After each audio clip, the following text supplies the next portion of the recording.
ഇപ്പോൾ മാധ്യമപ്രവർത്തകൻ കെ.വി. രാജശേഖരൻ നമ്മോടൊപ്പമുണ്ട്. ശ്രീ കെ.വി. രാജശേഖരൻ, ഇന്നലെ മുതൽ നമ്മൾ കണ്ടുകൊണ്ടിരുന്ന കാഴ്ച എന്താണ്? പാർലമെന്റിൽ അമിത്ഷാ പ്രസംഗിക്കുന്നു. അതിൻ്റെ ഒരു 20 സെക്കൻഡ് വീഡിയോ എഡിറ്റ് ചെയ്തെടുത്തുകൊണ്ട് അംബേദ്കറെ അപമാനിച്ചു, BJP അപമാനിച്ചു, അമിത്ഷാ അപമാനിച്ചു, രാജിവെക്കണം എന്നാവശ്യപ്പെട്ടുകൊണ്ട് വലിയ ശബ്ദത്തിൽ രാജ്യത്തുടനീളം വലിയ പ്രതിഷേധങ്ങൾ സംഘടിപ്പിക്കുന്ന കോൺഗ്രസിനെയാണ് നമ്മൾ കണ്ടത്. അദ്ദേഹം പക്ഷേ സംസാരിക്കുമ്പോൾ, അമിത്ഷാ പാർലമെന്റിൽ സംസാരിക്കുന്ന സമയത്ത് ഇതേക്കുറിച്ച് ഒരക്ഷരം പോലും മിണ്ടുന്നില്ല. എതിർ ചേരിയിൽ നിന്ന് ഒരു എതിർ ശബ്ദം പോലും ഉയരുന്നില്ല എന്നത് ശ്രദ്ധേയമാണ്. പക്ഷേ പിന്നീട് കുറെ കഴിഞ്ഞതിന് ശേഷമാണ് ഒരു നറേറ്റീവ് സൃഷ്ടിക്കപ്പെടുന്നത്. ഇത് ബോധപൂർവമല്ലേ? ഒരു സംശയവും അക്കാര്യത്തിലില്ല. അംബേദ്കറെ അപമാനിച്ചതാരാണെന്നുള്ള ചോദ്യത്തിന് ശ്രീ ശങ്കുറ്റിദാസ് കൃത്യമായ മറുപടി നൽകി കഴിഞ്ഞു.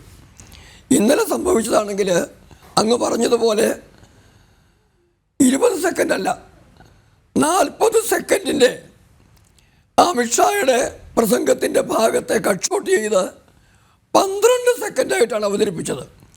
അമിത്ഷാ കൃത്യമായി പറഞ്ഞു, എന്നും അംബേദ്കറെ അധിക്ഷേപിക്കുകയും അവഹേളിക്കുകയും ചെയ്തുകൊണ്ടിരിക്കുന്നവർ ആവർത്തിച്ച് അംബേദ്കർ എന്നുള്ള പേര് പറഞ്ഞു കഴിഞ്ഞാൽ ആ അവസ്ഥയെക്കുറിച്ചാണ് അമിത്ഷാ കൃത്യമായും സൂചിപ്പിച്ചത്. പക്ഷെ അവിടെ സംഭവിച്ചത് മറ്റൊന്നാണ്. അപ്രതീക്ഷിതമായി ചോദിച്ചു വാങ്ങിയ ഒരടി പോലെ ഈ പാർലമെന്റിലെ ഈ ചർച്ച കോൺഗ്രസ് ആവശ്യപ്പെട്ടിട്ട് കിട്ടിയ ഒരവസരമാണ്.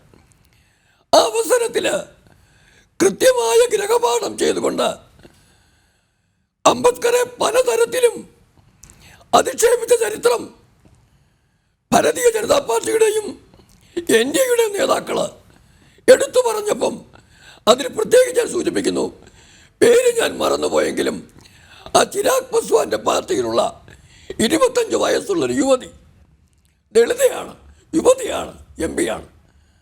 അവരുടെ പ്രഭാഷണവും മറ്റുമൊക്കെ ഭാരതത്തിലെ പാർലമെൻറ്റിൻ്റെ ചരിത്രത്തിൽ രേഖപ്പെടുത്തേണ്ടതാണ്.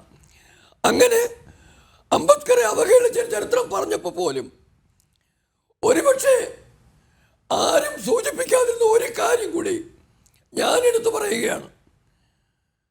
അംബേദ്കർ കോൺസ്റ്റിറ്റ്യൂഷൻ അസംബ്ലിയിൽ എത്തിയത് എങ്ങനെയാണെന്ന് പൊതുസമൂഹത്തിന് അറിയാമോ? അതിനുവേണ്ടി നടന്ന ആദ്യ തെരഞ്ഞെടുപ്പിൽ ബോംബെ പ്രൊവിൻസിൽ നിന്ന് അംബേദ്കറെ കോൺഗ്രസ് പരാജയപ്പെടുത്തി 1946. അങ്ങനെ പരാജയപ്പെടുത്തിയ ശേഷം മറാഠി പത്രത്തിൽ കൊടുത്ത പ്രസ്താവന, അംബേദ്കർ പാർലമെന്റിന്റെ, അതായത് കോൺസ്റ്റിറ്റ്യൂഷൻ അസംബ്ലിയുടെ വാതിലിൽ കൂടിയല്ല, ജനലിൽ കൂടി പോലും എത്തിവരുന്നൊരു സാഹചര്യം ഞങ്ങൾ കൊടുത്തില്ല എന്ന് അഭിമാനപൂർവ്വം ഇതെല്ലാം ഈ സംവാദത്തിൽ വിഷയമാക്കേണ്ടതുണ്ട്.